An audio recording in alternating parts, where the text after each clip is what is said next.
I remember quite young, I like the idea of property, and you know, when you kind of hear about different people who've created a lot of wealth over the years, it's typically through property.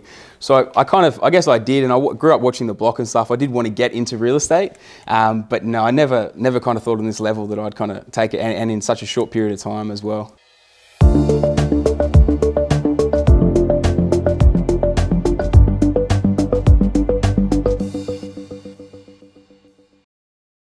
Welcome to the Buyers Agent Institute show. The purpose of this show is to bring awareness to buyers agents, to bring awareness to the career opportunities that the buyers agent sector provides people, to bring awareness to the value that buyers agents provide people who need help buying property. Our goal of the show is to strip back and dive into the stories and journeys of remarkable buyers agents who are paving the way forward in one of the fastest growing real estate career trends right now.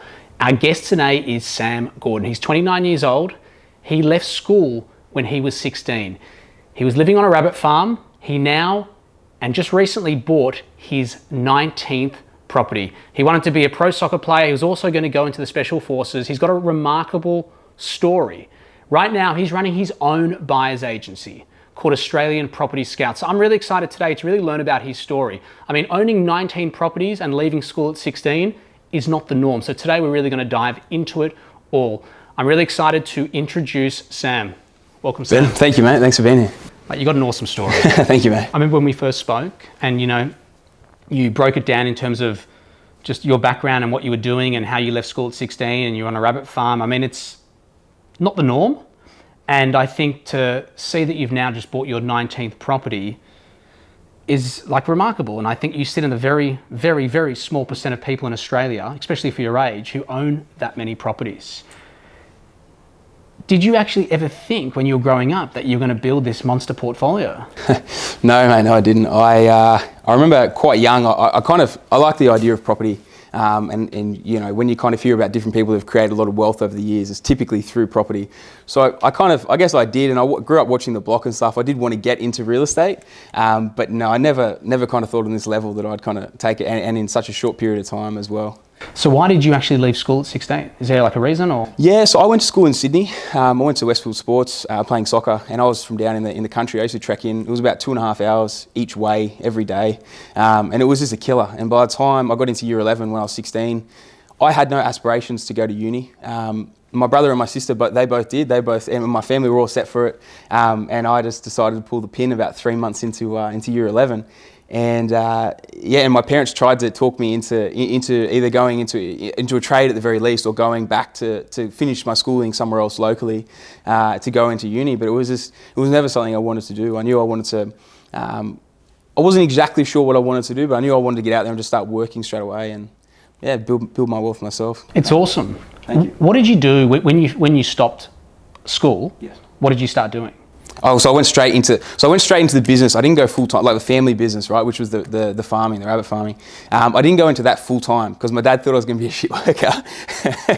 So I did that, and I did 3 days a week of that. 3 days a week, I was actually scaffolding, putting rigs up on houses and stuff like that. So maybe that was a little bit that got me into it as well. But so I used to do 3 days of that. Scaffolding, 3 days on the farm, and then the day on the weekend I was playing pro soccer at the time at 16. So, and then you got some injuries. Yeah, so that wasn't until I was 19. I had hip surgery. I had an avulsion fracture, which is where you snap off a bit of the hip bone, and it tore my cartilage to shreds. I played a full season with it, so by the time I finally got operated on at the end, it was pretty messed up. So that kind of stopped the career. Or it didn't stop the career. I still played after that, but I couldn't play at the same level. And then you wanted to get into special forces, and then the injuries, I believe. Yeah. So by the time I got when I was 25, I hit 6 properties. I was going on to my 7th, and that 7th one was going to hit me $1 million in equity. And when I had the goal that when I hit $1 million in equity in property, I'd either made it in soccer and I could keep going, or if I hadn't made it yet, I was going to switch and I was going to go to my other dream. They were my 2 dreams: pro soccer or the special forces. So I went for the special forces, and I aced the theory exam, which was the thing I was worried I was going to struggle with. I aced that, and they pretty much offered me anything I wanted to do, and I said, well, all I want to do is commandos. It was direct enlistment into commandos. And they go, great, yeah, you know what? The first thing we've got to do is a medical questionnaire. And I was like, oh, here we go. And the first question they asked me, have you had any major surgeries? And I was going to kind of keep a little bit on the down low about I'd broken a few bones on in my body. I was like, oh, I can't really hide that one. So I said that. I said, look, I've had hip surgery. This is a surgery. And they just straight up, no, you can't do it. Like, you can't go frontline with surgeries like that. And that was the big shift that kind of came at that point. How did you feel when you got delivered that news? Because obviously soccer dream's gone, and then your next dream gone. Yeah, mate, I was devastated. It was a 12 months of my life that was really really tough because I didn't know what I was going to do. I knew I didn't want to stay in the family business forever. I was just doing it because I was making decent money and investing in my portfolio, just continually building that. But there I was devastated, mate, because I'd lost all direction. I didn't know what I wanted to, what I was going to do. That's tough. And so you built up this monster portfolio. Did you use buyer's agents to help accumulate that? No. No? No, I didn't. This was a funny part. This is kind of what put me on the path of I guess, becoming a buyer's agent. I toyed with the idea of real estate agency. I employed a buyer's agent. I went into him he was my idol growing up, and I went into him and said, look, this is my portfolio, what do you reckon? Like, what do you reckon I could add or whatever? And I think I was just expecting him to say, mate, you're killing it. Just keep doing what you're doing, mate. You're doing really well. Maybe take me under his wing a little bit the way you have with me as a buyer's agent. And it didn't happen like that. He pretty much bagged the hell out of my portfolio, made me cough up a BA fee in full, which I've never heard of before, but I just kind of went in rose-coloured glasses. This guy's a real deal, and if the deals in my portfolio were that terrible, then the things he must be sourcing must be unreal. Suffice to say, about 6 months later, I told him to shove it, and it was in there. So I burnt essentially 10 grand. Oh, you didn't get it refunded? Didn't get it refunded. It was in the clause. It was a non-refundable upfront payment. So I went down the avenue of trying to get it back, and what it was going to cost me in legals to get it back would have exceeded what the fee was, which was 10 grand. So it wasn't a pretty picture for me, and that all happened in the same year as the special forces and the soccer, and it was a pretty tough year, we'll put it that way. It was a bit of a hole from that. So, what did you learn from that experience with the buyer's agent? Because now you're running your own successful business. We'll get into this soon, but I know you signed up 8 clients in the last 4 weeks, and things are pumping for you. And I mean, for any client that's looking to build a portfolio, getting to invest on, with your level of experience and what you've done, I mean, I don't see why they wouldn't want to work with you. So I'm not surprised that it's growing so quick, your clientele. But what did you learn from that experience with that buyer's agent that you can now translate into what you're doing now? Yeah, definitely. I think the biggest thing for me was being genuine, being honest. The reason he was charging those fees is because he could no longer bring good deals to his clients. And that was the thing, he became a volume business.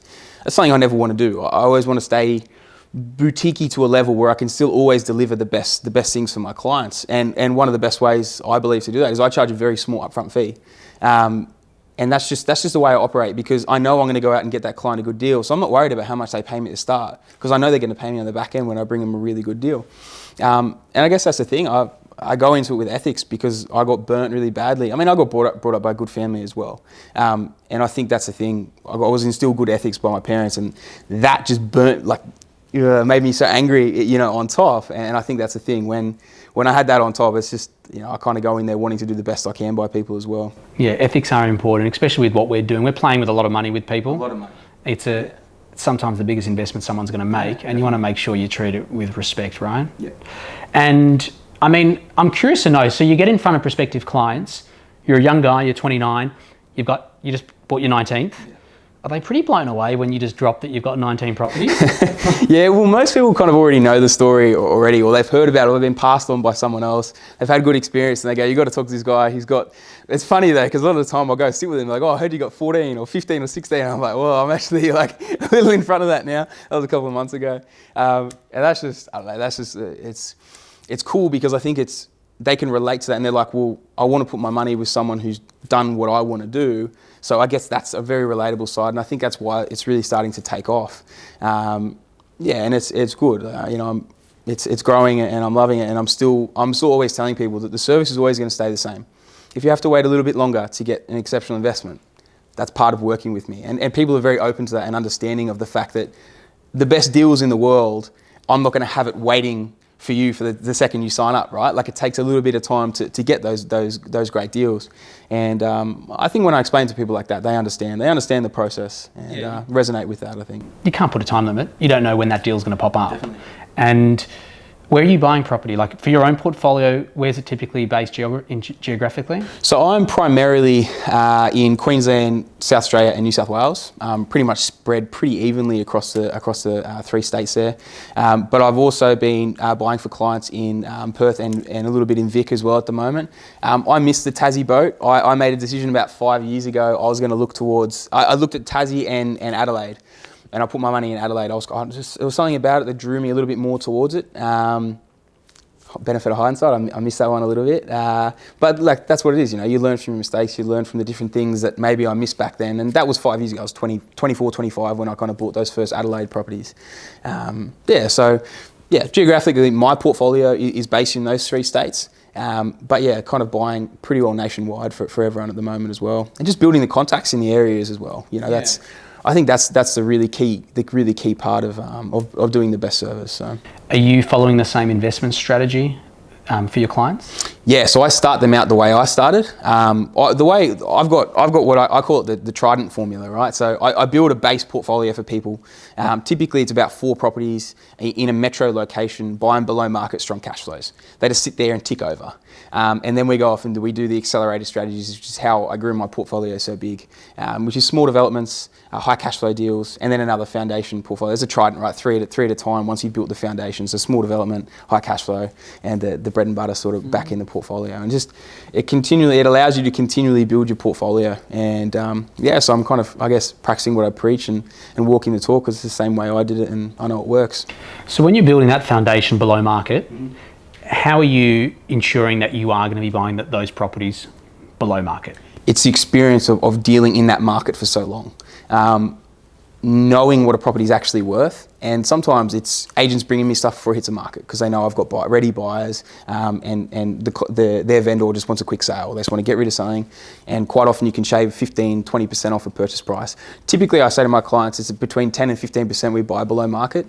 Last week, I actually did one of the best deals I've done since signing up. Young fella in Brizzy got him his first deal, and it was 23% below bank val, with a granny flat potential at the back. Like, this thing was a cracker, and it was awesome. But that's the way I kind of work. I'm always aiming to buy below market, because that's how I did it for myself. I'm just continually recycling that equity. Yeah, so you're using that equity, and then that's how you're rolling it into the next deal. Yeah, which is great. And at 23% below market val, that's massive in this market. That was crazy, that one, yeah. So I guess you're probably going to wish some of these you buy them for yourself. Yeah, I was tempted, but it was exactly what he wanted. And I'm kind of down a different vein. I've picked up enough of those sort of properties. I'm more into the small developments and the very high cash flow deals for my portfolio at the moment, because I've got about 10 of those in my portfolio as it is. So I don't really need to add any more of those. I'm building other people's portfolios with those sort of properties. You must be growing up, leaving school at 16, you must have been very good at managing cash. Yeah. Just, not blowing money on stupid shit like we do growing up as kids. And I'm assuming that have you been brought up that way, or? Kind of. Like, my parents were always very tight with money. It's funny, my brother used to be, like, we were the exact opposites. Like, he was very frivolous and I was very, strict with my money.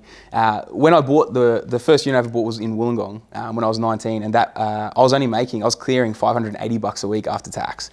So nothing. And this thing was, that was 275 grand. And that's why it took me 3 years essentially to save the deposit for that. And I hadn't bought a car. Like, I was just saving. I hadn't bought I was using the old clapped out 88 Corolla, cruising around in this thing.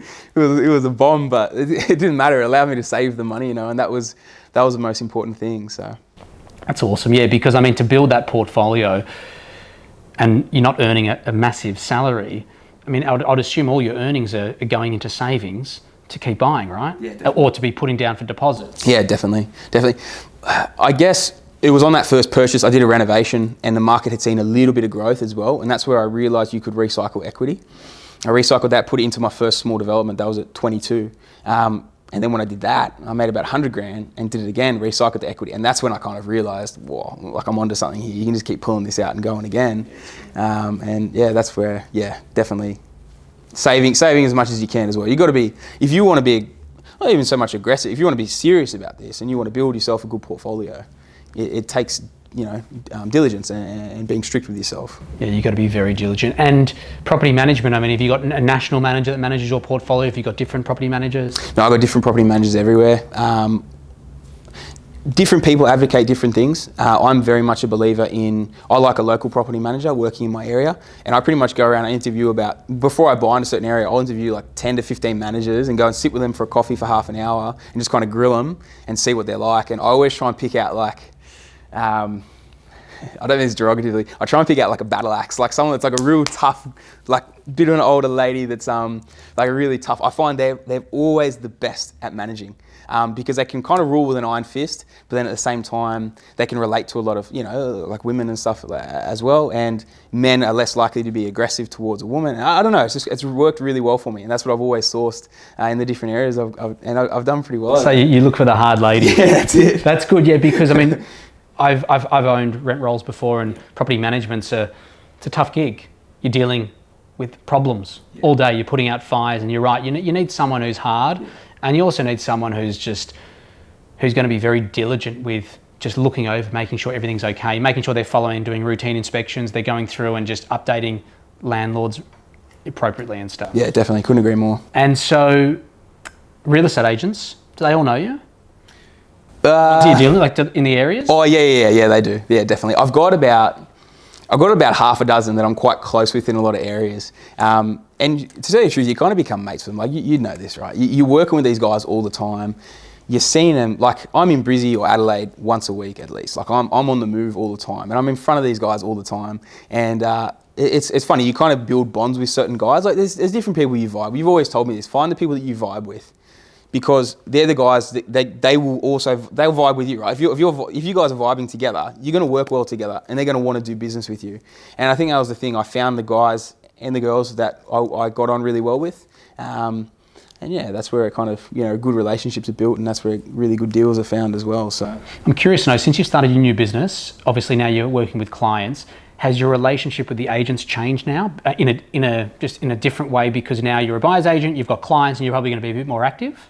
Yeah, it has. Yeah, I mean, it definitely has. Because if they know they can bring you something that you'll shift straight away, you kind of go to the top of the list of the people they'll call first. Yeah, no. I'll have some agents that don't even take stuff to market. They'll ring me first and they go, "Do you have a buyer for this at this money?" And a lot of time it'll be market val, right? Because obviously they're working for the vendor and they're trying to sell for appropriate money, best money that they can. 90% of the deals are throwaways, but I appreciate it regardless, and that's the thing. 90% means 1 in 10 are decent, right? And if they're doing decent volume, that means 1 in 10 deals they're going to bring you are going to be worth your while and profitable for your client. So that's why I did it. That's why clients are engaging you. You've got those relationships. You're getting pre-market put to you. You're getting off-market. Obviously, with your knowledge in itself to understand, how to buy properties under market and recycle equity, etc. But I think relationships for buyers agents are critical. Definitely. I don't think buyers quite understand that, around how important it is to have a good relationship with a real estate agent who will flick you a deal. Sometimes they'll flick you a deal that is under market.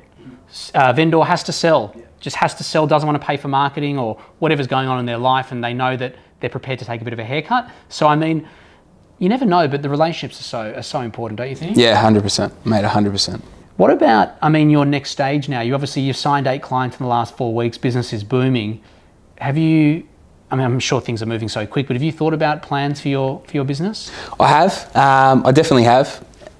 It's funny, there's all the different facets you can kind of add in, right? I don't want to go a little too aggressively too quickly, because I've thought about the property management side of things, same way you did, build a rent roll. But to be honest, I'm really happy with my managers I've got now, and they look after my clients really well. So I think that might be something further down the track. But I'm actually bringing on my own admin girl at the moment as well. So she's coming, so I'm hiring my first employee to kind of help with that stuff. Thank you, mate. And it's good. I think this is more stuff that you and I get to go over, as it keeps growing and building. This is where I get to leverage your experience on what I should be looking at next, to make sure I can keep servicing everyone as solidly as possible. And that's why I've taken on this admin girl, because she's actually very real estate focused as well. She's come from a real estate background, which helps me on that side of things. But I get snowed in under the paperwork. I'm up to so early in the morning, every night, well, late at night, early morning, whatever you want to call it, trying to keep on top of paperwork. And it's just, that's the only side of the business I hate. So I love dealing with real estate agents, buyers, and finding the good deals. I love that side of it. I hate the paperwork.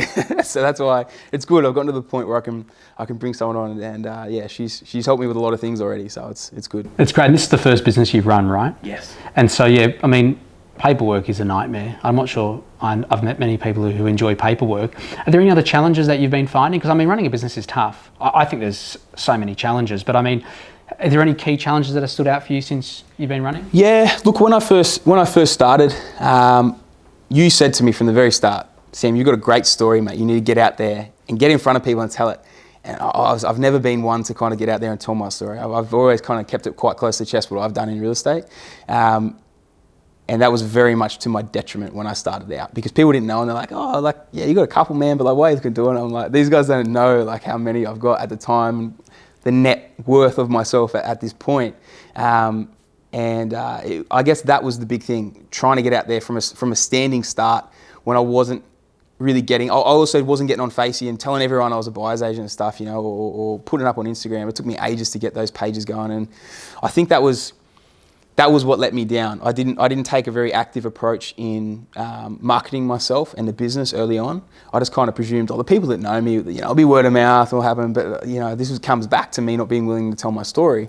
And then, yeah, when I finally kind of, I remember I called you one day and I said, mate, I'm having all this trouble. Like I'm trying to get brokers to feed me deals and stuff, but no one knows who I am. I don't have a presence. And you're like, mate, you have to get onto people so you can get your voice out there. So I started getting in the media, and I was very diligent about it, at least once a month, at least, if not twice a month, to try and get things rolling. And then all of a sudden it just exploded for me. Just getting out there and really telling the story, and that's where it really picked up. Yeah, it's no surprise. I mean, I've said it a few times, but not many people that, you know, by your age have bought 19 properties. And I think that there's a lot to learn from that. Definitely. Like there's a lot to learn from that, so I think your story is phenomenal, and I think a lot of people are going to be inspired by that. I mean, I don't think people even have intentions of buying 19. They probably don't think it's possible. Yeah. They want to, you know, just get maybe 1, 2 or a handful. That's their probably goal. So I think for people who do want to look beyond that and understand how it's possible through your strategies, I mean, you're definitely the right person to guide them through that. Where can people find you? So I've got obviously a website now, got on top of everything. So www.australianpropertyscout.com.au. Also on Facebook, which is the same, just Australian Property Scout. And Instagram as well. But yeah, that's probably the easiest way. If anyone wants to find me, you can go on the website. You can schedule a call through there as well, or send me an email request, and you know, I'm always happy to talk to anyone. On LinkedIn as well, actually. You got me onto LinkedIn. That was just another thing I took ages to get onto. But yeah, that's another good thing that I've been able to start leveraging for myself as well. So yeah, LinkedIn as well if you want to send me a message. I'm really grateful that you called me the other day to tell me that your business is booming. I mean, I'm not surprised. You signed up 8 clients in 4 weeks. I know you're going to get extremely busy. I mean, if I was looking to buy a property now interstate, I'd be calling you. I think you've got a lot to offer, and so I'm really excited that you've actually now you're living your hobby. You've actually converted your passion into a full-time career. You're living and breathing it now, and you can transform other people's wealth. Definitely, mate. That's what I love about it. I love people that come and sit down and they think these things aren't possible. You know, they say to me, oh, you know, and they're coming from good asset bases, right? But they don't realize it's possible. They hear about too many people getting burnt, like the way I got burnt. So many people would have had that experience happen to them and just gone off and never done anything again. And I think that's where I want to come in and help people and make people realize it's really not that hard. Like it's been less than 10 years since I bought that first one. I don't want to brag, but it's almost $60,000 a year passive income.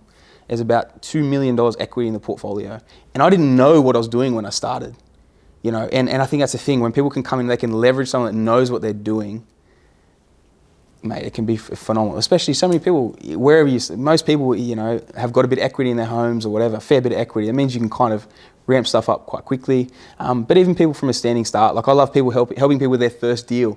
because so many people I had a lady call me last night, actually lady, she was 22, this young girl from where I'm from, down in the Gong, and she rings me and she's like, oh, like I was thinking about doing this, like I don't know what I can do. And I'm like, look, the key is buying below market, you know, because she's thinking, oh, I'll buy one and then I've got to save my next 30 grand, it's going to take me 3 years. And I'm like, the key is buying below market in a growth location. And I said, you do that? I said, you know, can't guarantee anything, you know, obviously it's property market, but if we buy well, we buy below market, so strong cash flows, and we see a little bit of growth as well, you know, in 12 months, we look at pulling that thing out and buying another one. And it's a very replicatable and quite safe system as well. And that's a girl coming from a very, essentially a very standing start.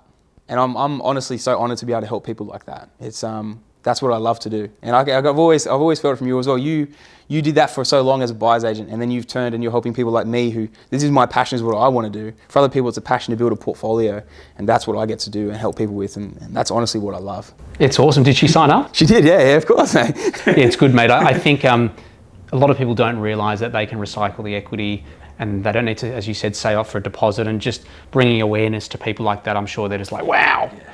And they're going to need someone like you to make sure they execute with precision on that first property. That first property is super important. So important. And you said in a growth area, you're right. That's what I did. Well done, mate. I really appreciate you taking time out to share your story. You've just got a phenomenal story, and you're right. You need to get it out a lot more. You need to let people know who you are and what you've done. And you're not bragging. I think you're sharing the facts of what you've done and how you can help people. So thank you for participating today, mate. I appreciate it. No problems, Ben, mate. Great to be here. Thank you very much. Thanks a lot. So everyone, I mean, this guy's story is off the hook. I mean, you know, left school at 16, worked on a rabbit farm. For all the people probably in his year at school, I don't reckon they've got 19 properties like him. And there's a lot to learn from Sam. So check him out. The website's going to be on the page now. You can check him out, and you can check him out on the social profiles as well. I really hope you enjoyed today, and I'll catch you next week. See you there.